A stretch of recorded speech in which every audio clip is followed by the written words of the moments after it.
Assalamualaikum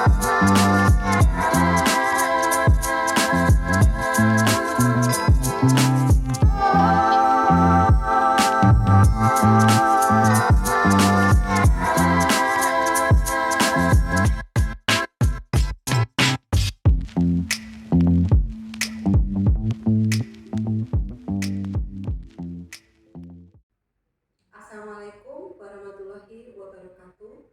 Perkenalkan, kami calon guru penggerak angkatan 7 dari SMA Negeri 1 Ngawen. Saya Martika Utami dan rekan saya Yuri Yuhansa. Kami akan mempraktekkan untuk tugas demonstrasi kontekstual modul 3.1 pengambilan keputusan berbasis nilai-nilai kebajikan seorang pemimpin.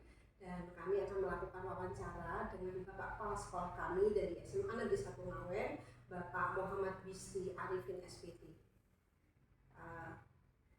Pak, sebelum kami mulai, kami pertama-tama ingin mengucapkan terima kasih karena Bapak Bisri berkenan untuk menjamu dan menemui dan menerima kami. Ya, otomatis kami menyadari Pak Bisri banyak sekali kesibukannya dan saya sangat bersyukur, Bu Martika tentunya juga sangat bersyukur karena Pak Bisri berkenan. Nah, tujuan kami hari ini ingin menimba ilmu, ingin mencoba belajar dari Pak Bisri. Semoga hasil diskusi kali ini nanti akan menjadi bekal yang berharga bagi Bu Martika dan bagi saya untuk nanti melanjutkan usaha kami dan perjuangan kami lah dalam menyelesaikan program guru penggerak ini. Pak Bisri, jadi saya ingin bertanya nih Pak ya, nanti ini seperti yang saya sampaikan tadi kan berbagi pengalaman. Pak Bisri selama menjadi kepala sekolah, saya yakin kan pernah mengalami berbagai masalah yang berkaitan dengan pengambilan keputusan. Dalam pengambilan keputusan itu mungkin Pak Bisri ada sedikit keraguan dalam memilih karena ketika melihat masalah tersebut ternyata di satu sisi itu benar, tapi di sisi lain kok juga ini benar juga.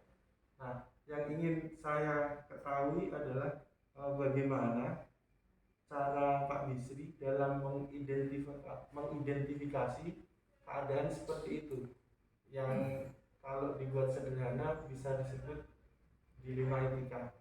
Dan apakah Pak Bisri bisa membedakan antara satu masalah yang di satu sisi benar tapi di satu sisi lain itu juga salah, dalam artian apakah Pak Bisri bisa mengidentifikasi antara dilema etika dan rujukan moral?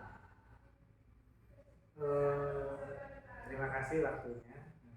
Ini ketika saya jadi kepala sekolah itu ya baru 7 bulan sih. Jadi intinya ketika dalam pengambilan keputusan saya itu cenderung pada komunikasi yang utama dengan masing-masing orang yang akhirnya dari komunikasi itu kemudian disampaikan dalam satu forum rapat ini ya. Terus walaupun saya juga berpendapat, jadi identifikasinya komunikasi dengan orang, kemudian saya juga berpendapat. Dari pendapat semua orang baru saya ambil keputusan. Intinya keputusan yang saya ambil itu cenderung kepada yang benar, yang mayoritas. Jadi mayoritasnya yang mana gitu. Bisa saya ambil yang mayoritas, bisa saya ambil yang tengah-tengah, tergantung permasalahannya. Berarti di situasi seperti itu Pak Bisri melihatnya bahwa keadaannya membicarakan tentang sesuatu yang benar dengan benar. Dengan ya ya benar ya, argumennya benar, alasannya benar. Jadi saya mengambil eh, yang paling banyak benar itu yang Oke, kemudian oke Pak. Kemudian pertanyaan selanjutnya, apa langkah-langkah yang Pak Bisri biasa lakukan dalam mengambil keputusan ini Pak? Langkah-langkahnya dalam mengambil keputusan itu ya yang jelas tadi pertama mengidentifikasi, tergantung masalahnya itu urgent harus diambil keputusan atau tidak. Kalau ada jangka waktu berarti ada langkah-langkah. Kalau spontan ya saya bisa spontan. Ketika ada waktu berarti saya harus melihat permasalahan itu. Masalahnya itu yang seperti apa berpengaruh pada semua orang atau itu apa enggak. Jadi saya lihat masalahnya dulu, kemudian komunikasi dengan orang-orang ya, komunikasi dengan orang-orang yang terlibat dalam permasalahan itu. Belum saya ambil keputusan, tapi komunikasi dulu, komunikasi digali, yang mencari mungkin yang solusi yang menurut beliau-beliaunya ya. Jadi dikomunikasikan akhirnya, komunikasi dengan masing-masing itu. Nah nanti kemudian terus dari situ dikumpulkan dalam forum yang besar, terutama dalam permasalahan itu. Misalkan masalahnya kecil hanya melibatkan beberapa orang ya, dikumpulkan terus saya ambil keputusannya seperti ini. Walaupun antara benar dan benar. Jadi besok saya prosedurnya langkahnya seperti komunikasi yang ditekankan. Kalau dari beberapa kali Pak Bisri melakukan langkah dalam melakukan memilih keputusan itu, kira-kira berdasarkan pengalamannya Pak Bisri dari beberapa cara yang sudah pernah dilakukan, yang paling efektif yang seperti apa Pak? Ya itu ketika permasalahannya itu menyangkut besar, menyangkut sekolah yang masalah besar, saya perlu membentuk suatu tim dalam, misalkan walaupun semua permasalahannya adalah permasalahan sekolah, skupnya luas, saya membentuk tim. Kalau di sekolah itu namanya tim manajemen sekolah, di mana tim manajemen sekolah itu ya sebagai tim untuk salah satunya menyelesaikan masalah-masalah yang ada. Jadi bentuk tim, kemudian diskusi di situ, disampaikan permasalahan yang ada, dan tim tersebut itu menyangkut berbagai bidang ya, bidang di sekolah maksudnya. Misalkan masalah kesiswaan gitu. Ada masalah seperti itu, saya harus mengumpulkan. Jadi ya ada dalam tim tersebut ada orang yang terlibat dalam kesiswaan gitu. Jadi dan yang lainnya sebagai tim yang lainnya ya melihat permasalahan disampaikan, kemudian pendapat masukan-masukan dari tim tersebut bagaimana, terus akhirnya disimpulkan untuk saya ambil keputusan. Tetapi setelah tim tersebut mengambil suatu keputusan misalkan dalam tim dan misalnya kemudian dalam skup yang besar, dalam misalkan masalahnya institusi sekolah itu ya saya kumpulkan rapat dengan berbagai sehingga keputusan yang diambil itu kecenderungan, kalau dari cerita saya itu kecenderungan menitikberatkan pada komunikasi dengan semua orang, dan yang saya ambil keputusannya adalah keputusan yang mayoritas. Kenapa saya ambil yang mayoritas keputusannya? Kalau untuk meminimalisir resiko ya, karena tidak semua orang bisa menerima. Iya Pak.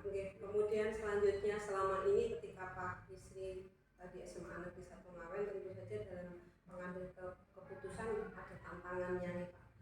Kira-kira tantangan yang Pak Bisri pernah hadapi dalam mengambil keputusan, terutama di kasus-kasus yang dilema etika, kira-kira tantangannya apa? Tantangannya itu ya ketika ada beberapa orang yang orang tersebut punya pengaruh, di mana keputusan pendapat atau pendapat beliau itu tidak bisa diterima dari hasil keputusan akhir. Artinya berbeda dan belum bisa menerima. Tantangan itu yang berarti biasanya pendapat orang-orang yang usianya lebih tua dari saya, dan itu tantangan saya, sehingga saya harus bagaimana, saya harus ya tetap komunikasi yang diterapkan, komunikasi, diskusi yang pendekatan secara baik, sehingga akhirnya bisa menerima pendapat dari keputusan semua, sehingga terdukung hasil keputusannya oleh semua. Itu walaupun dukungannya itu tidak mungkin maksimal, tetap dijalankan. Yang melibatkan banyak orang di pasar. Iya, yang seperti Pak Dudi juga ada, seperti Martika juga ada. Terus ini Pak, berkaitan dengan problematika ya, dinamika yang terjadi di sekolah. Misalkan ada satu masalah, ini apakah Pak Bisri memiliki SOP atau prosedur atau cara tersendiri untuk menyikapinya? Apakah di saat itu juga berusaha diselesaikan, ataukah mungkin di lain waktu dengan mungkin berpikir atau mencari strategi tertentu?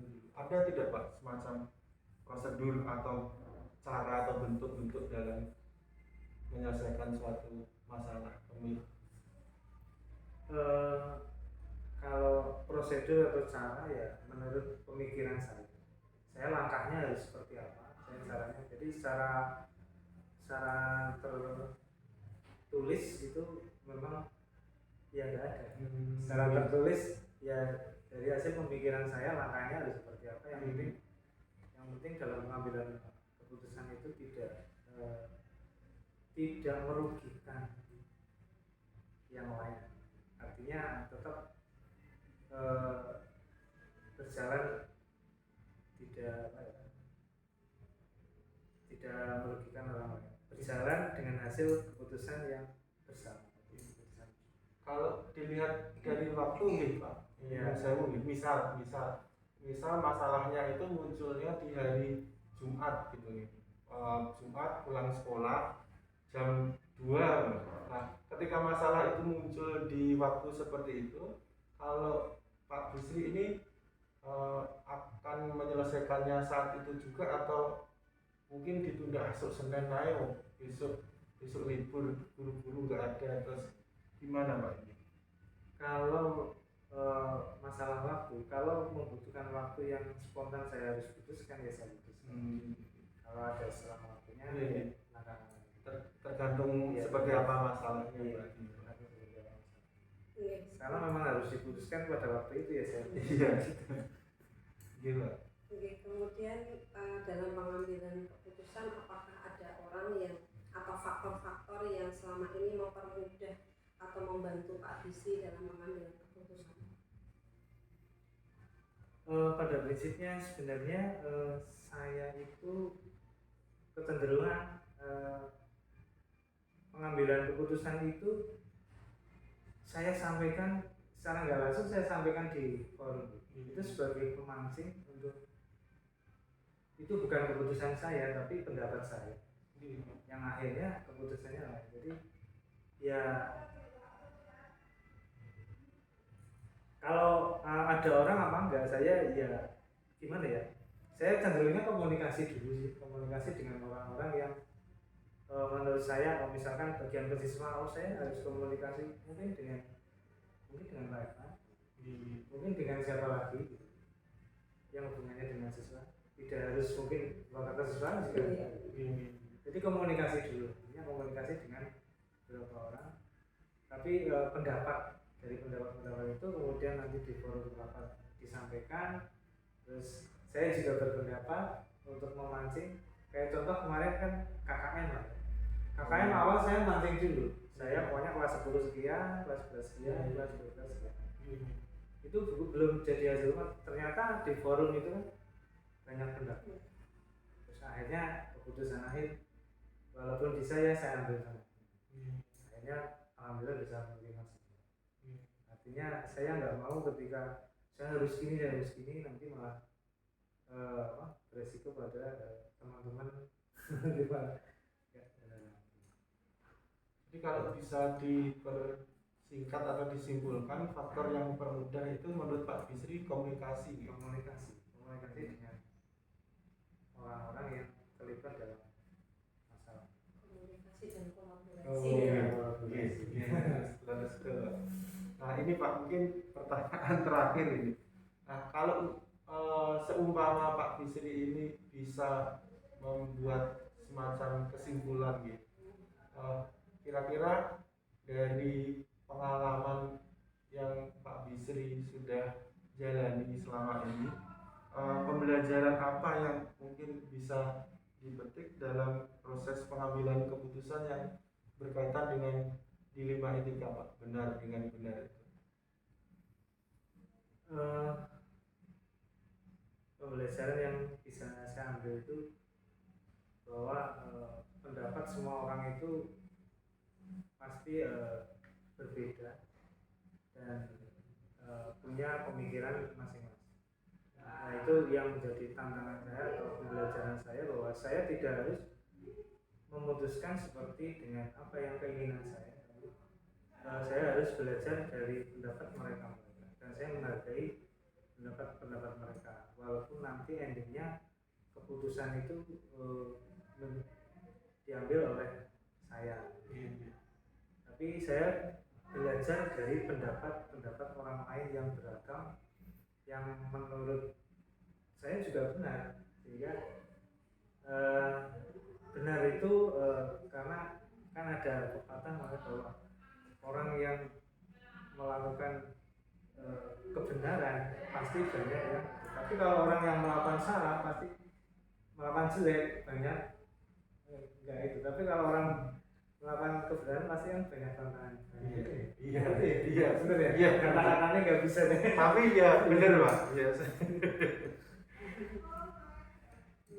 Iya, terima kasih banyak Pak Bisri sudah berbincang-bincang tentang bagaimana Pak Bisri dalam mengambil keputusan, dan insya Allah ini juga akan memberikan manfaat bagi kami. Terima kasih banyak atas waktunya, terus menginspirasi ya Pak Bisri ya. Iya Pak.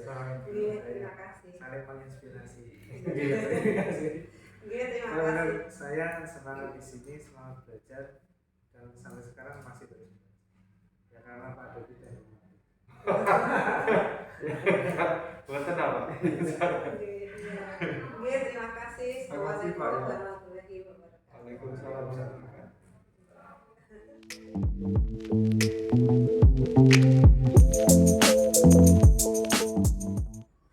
Assalamualaikum warahmatullahi wabarakatuh.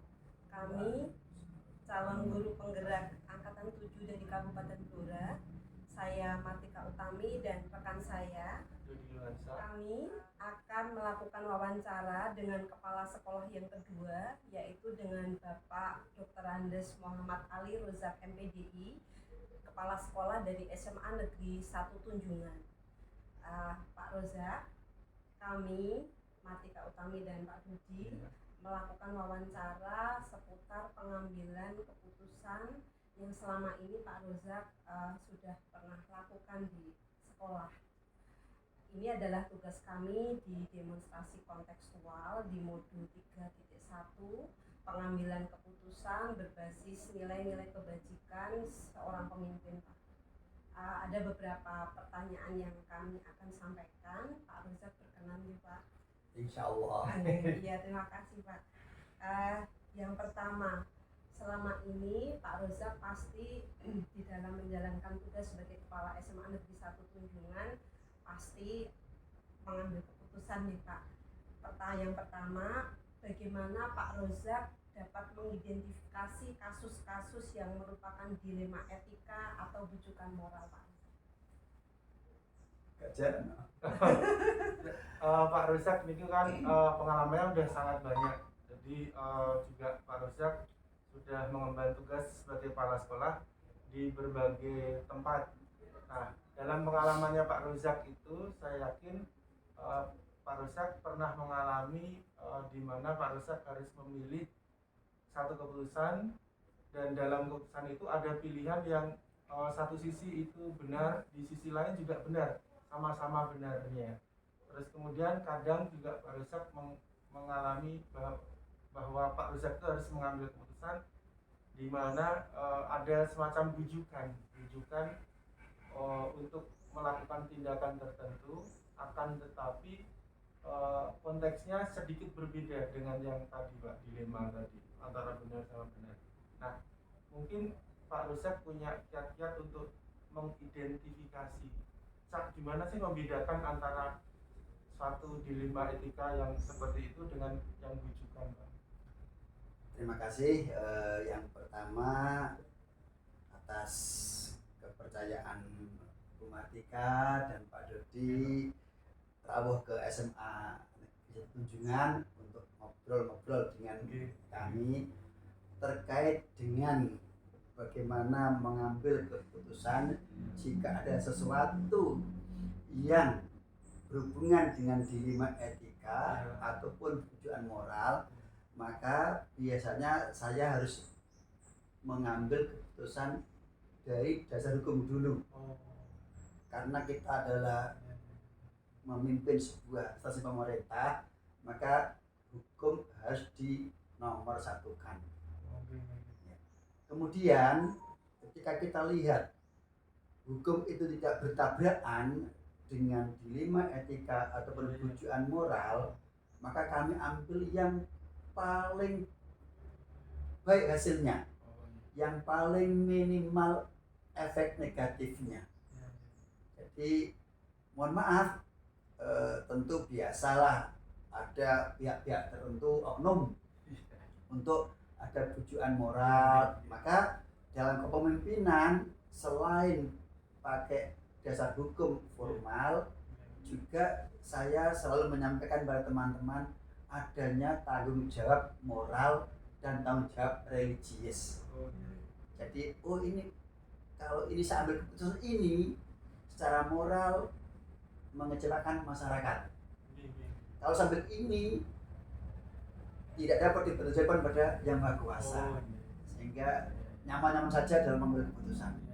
Berarti itu termasuk di dalamnya langkah-langkahnya nih Pak. Iya. Mengambil keputusan. Jadi selaku aparat negara, sekali lagi tentu dasar hukum kenegaraan menjadi acuan yang pertama dan utama. Mantas. Iya. Bagus sekali Pak. Lagi beku iki ya. Tadi benar sekali Pak itu. Iya. Terus. Nggih Pak. Kemudian selama ini bagaimana Pak Rozak menjalankan pengambilan keputusan di SMA Negeri 1 Tunjungan, terutama untuk kasus-kasus di mana ada kepentingan yang sama-sama benar? Ya Bapak Ibu, jadi kami selama ini selalu mengutamakan kepemimpinan kolektif kolegial. Jadi saya menghindari menggunakan kewenangan. Jadi dalam hampir semua hal itu saya memberdayakan tim. Contoh misalkan ada anak pindah ingin masuk ke sekolah kami, itu saya tidak pernah memutuskan iya atau tidak dengan kewenangan yang saya punya, tapi selalu saya musyawarahkan, sehingga benturan-benturan yang negatif tadi sampai hari ini dapat saya katakan selalu terhindarkan. Komunikasi nih Pak. Dan alhamdulillah tim kami itu sangat solid. Iya. Iya Pak, luar biasa. Kalau ada latihan ceng apa? Gue lain deh. Ya lanjut, nah, ini kalau Pak Rizak selama ini berdasarkan pengalamannya dari berbagai cara dan model pengambilan keputusan, kalau menurut Pak Rizak yang paling efektif seperti apa Pak dalam berbagai kasus? Bapak Ibu, jadi tak terasa sudah 11 tahun jadi kepala sekolah. Ya, jadi dalam pengambilan keputusan itu memang paling bagus harus dengan musyawarah. Sekali lagi, seorang pemimpin memang punya kewenangan, tapi jangan sampai kewenangan itu digunakan kecuali dalam emergensi, apalagi menggunakan wewenang dengan kesewenang-wenangan. Wah, ini harus kita hindari. Maka 11 tahun itu Bapak Ibu, dalam hampir semua hal kami mengutamakan pengambilan keputusan dengan musyawarah. Contoh aja. Di Tunjungan itu untuk nebang satu pohon itu harus musyawarah Dewan Guru. Kemudian pemilihan waka, pemilihan bendara, itu saya nggak pernah menunjuk. Dalam pemilihan pun saya nggak ikut milih. Jadi kemarin di Cepu, kalau saya ikut milih itu menang. Karena apa? Sama terus. 2 orang itu sama terus Pak, sampai 4 kali sama. Saya nggak pernah ikut milih, sehingga menghormati suara teman-teman.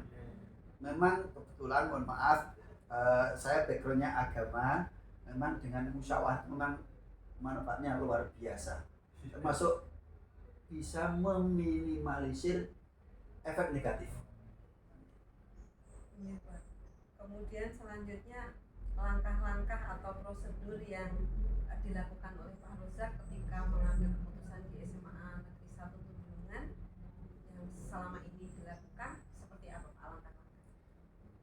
Biasanya kalau dalam masalah-masalah yang insidental kan kita lihat apakah masalah ini urgent atau masalah ringan. Ini kita lihat, kalau memang masalah itu ringan bisa saya atasi sendiri karena saya yakin tidak ada dampak negatifnya. Tapi kalau masalah itu berat, contoh, mohon maaf, di sini pernah ada karyawan yang kita anggap kerjanya jauh di bawah standar. Tentu kalau saya menggunakan kewenangan, saya berhentikan dengan kewenangan saya sendiri selaku pemimpin. Ini secara hukum mungkin benar, tapi efek moralnya akan bisa berisiko panjang dengan pihak-pihak luar. Maka karena itu saya anggap masalah yang berat, urgent, maka seluruh keluarga SMA Tunjungan kita musyawarahkan. Dan semua bulat memang oknum ini harus kita berhentikan. Alhamdulillah satu pun tidak ada pihak luar yang protes. Jadi sekali lagi melihat masalahnya sehingga soft yang kita gunakan untuk menyelesaikan ini bagaimana. Selama ini Pak, berbagai macam pemilihan keputusan, kira-kira tantangannya apa saja Pak? Nah ini mungkin yang agak lucu ya, karena mohon maaf, apakah memang saya itu overconfident, PD-nya lumayan, sehingga dalam kepemimpinan saya itu nggak pernah merasakan tantangan yang berat. Sehingga mohon maaf, tidak pernah ada rasa ketakutan dalam diri bertemu siapapun. Jadi ya karena saya merasa saya tidak melanggar perundangan, maka dalam segala hal yang saya ambil untuk memutuskan itu happy saja. Pak Rizak sudah 11 tahun nih ya. Sekolah nih sudah berpengalaman ya Pak ya. Kemudian selanjutnya apakah apakah selama ini dalam mengambil keputusan Pak Rozak itu punya cara atau jadwal tertentu nih dalam menyelesaikan kasus? Ya Bapak Ibu, schedule adalah bagian dari perencanaan yang baik. Namun ini kan kalau problemnya memang juga terschedule. Iya. Oh iya. Ya, kalau problemnya terschedule, oh iya ini memang masalah ini nanti diselesaikan pada waktu ini. Tapi kalau masalahnya insidental di luar dugaan, maka tentu kita juga harus cerdas dalam menyelesaikannya.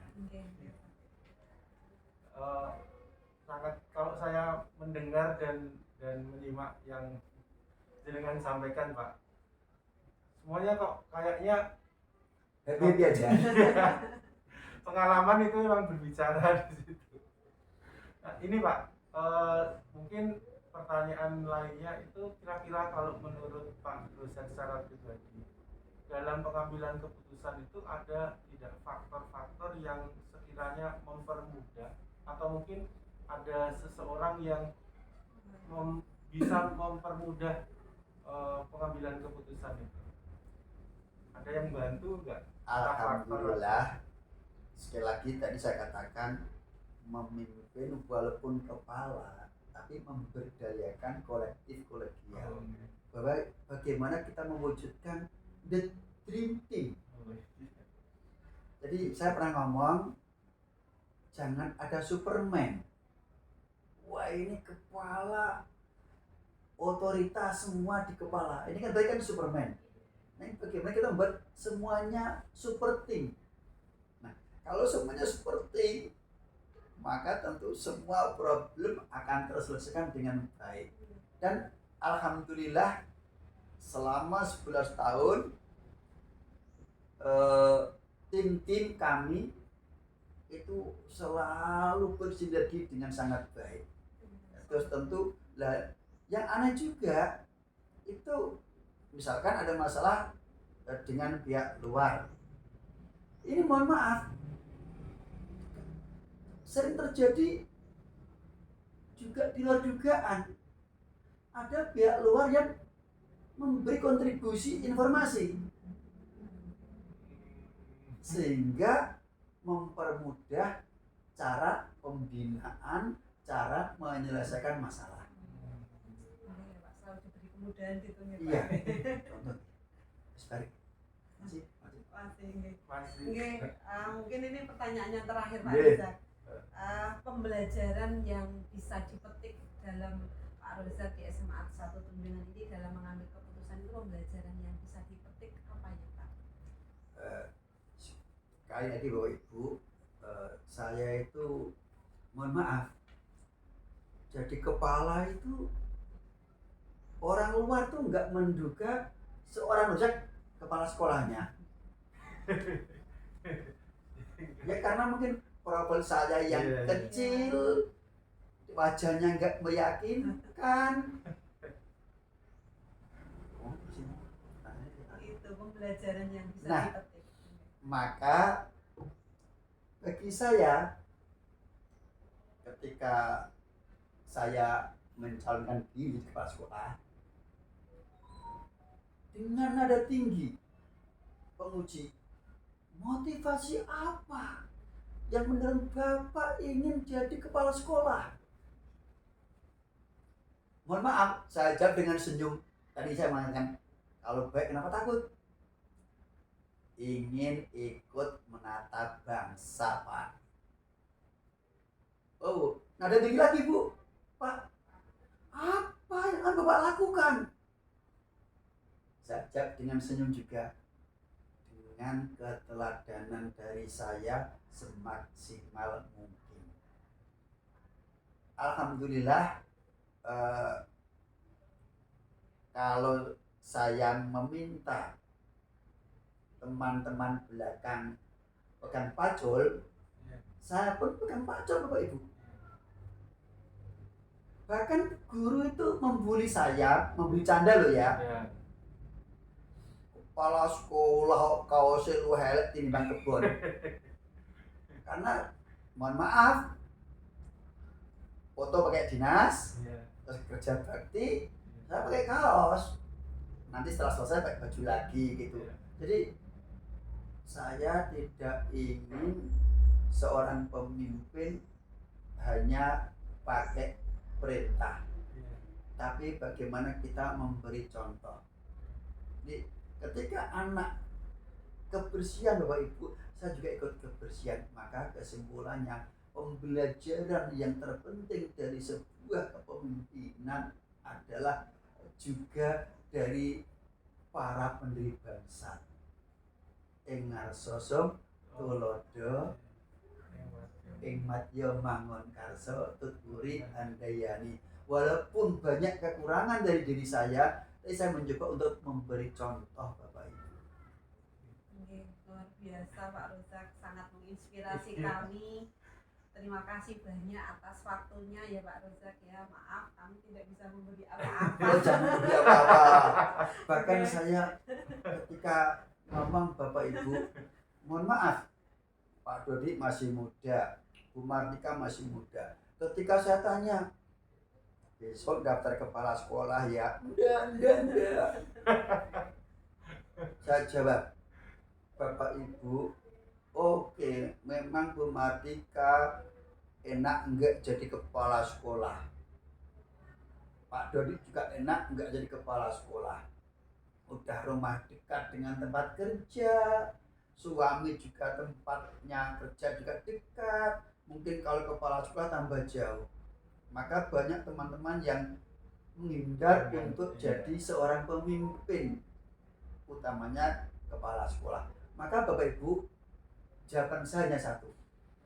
Negara membutuhkan orang-orang baik untuk jadi pemimpin.